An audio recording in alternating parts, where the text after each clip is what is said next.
News. President Muhammadu Buhari has approved the reopening of 4 land borders with immediate effect, while others will be reopened subsequently.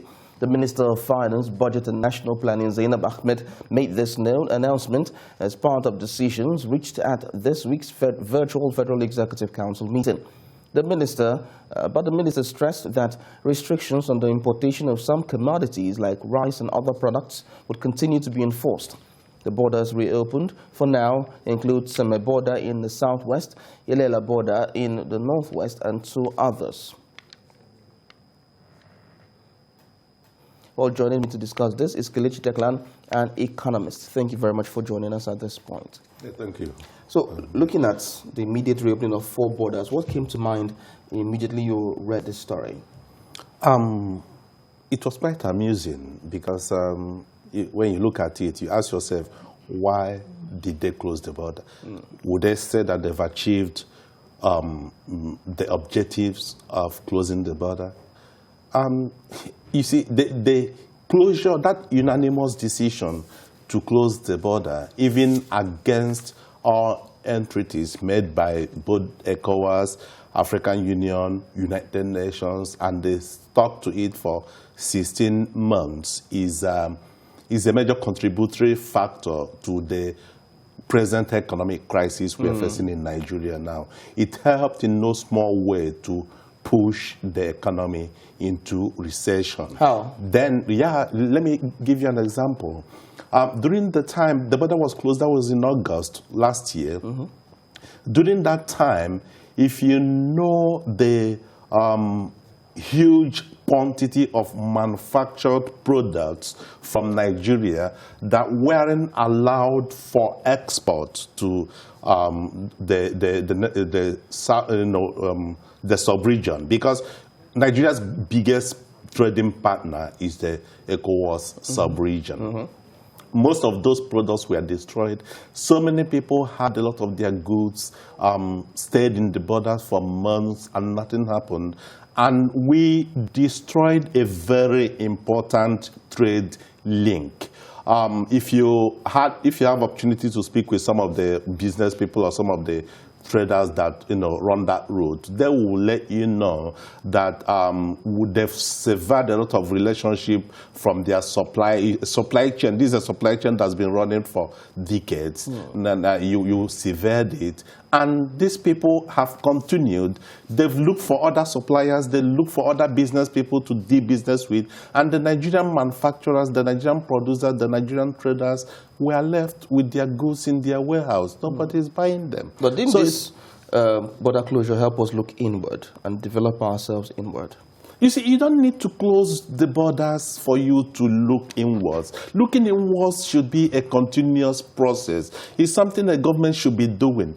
You have the customs, you have the immigration. I mean, out of the 4 borders, I've had the, will I say, privilege or being unfortunate to have crossed through 3 of them.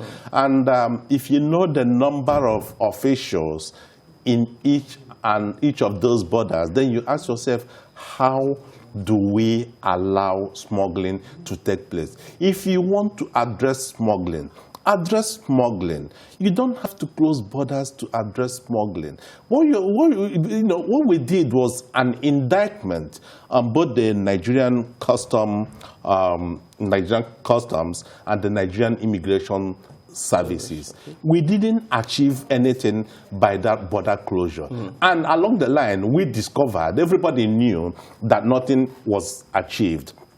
But because of, we felt that, okay, we have to do it, we stuck to our gun. But if you're saying we've not achieved anything, some experts will say this helped in moderating prices.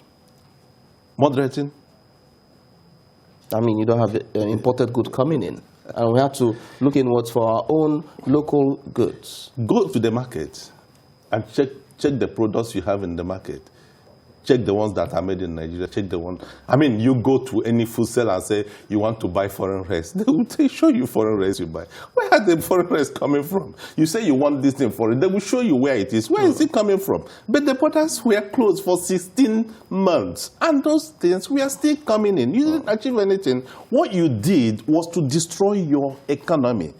That border closure destroyed the economy. Even there was a time, if you check, there was a Nigerian Bureau of Statistics report that looked at revenue generation of the states within the border community. You look at Ogun State, look at some of those states. They found out that there was a dip in revenue generation because most businesses rely on inter-border activities. And these are communities that have been having businesses with similar border communities for years. Okay, now that the border has been reopened, 4 borders have been reopened, how will this grow the economy?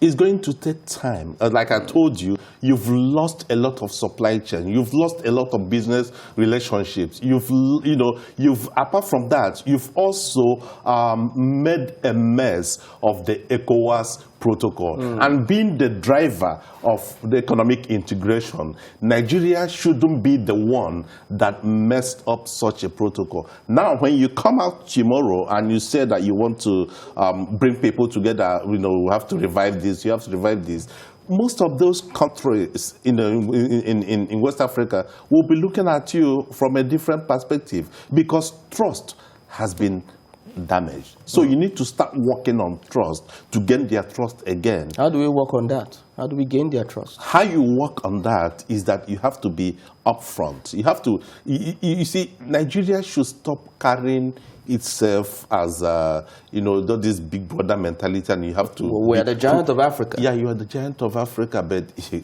when you look at the indices of living and everything, you find out that you are just a giant with a clay feet. So you have to accept the fact and start doing things. You have to face the reality and start relating with people. Economies must be integrated. You can't be talking of African Continental Free Trade Area and you're closing your border. Why you're signing the African Continental Free Trade Area Agreement and you're still shutting your border? Does that sound normal? Well, in all of this now, what are the gains now that we will achieve? You see, they claim that, about that they were able to stop fuel exportation and all this. But you know that these are simple things technology could work on. You can place every truck that delivers fuel in border communities. Just put a tracker on every truck that delivers fuel. Very easy.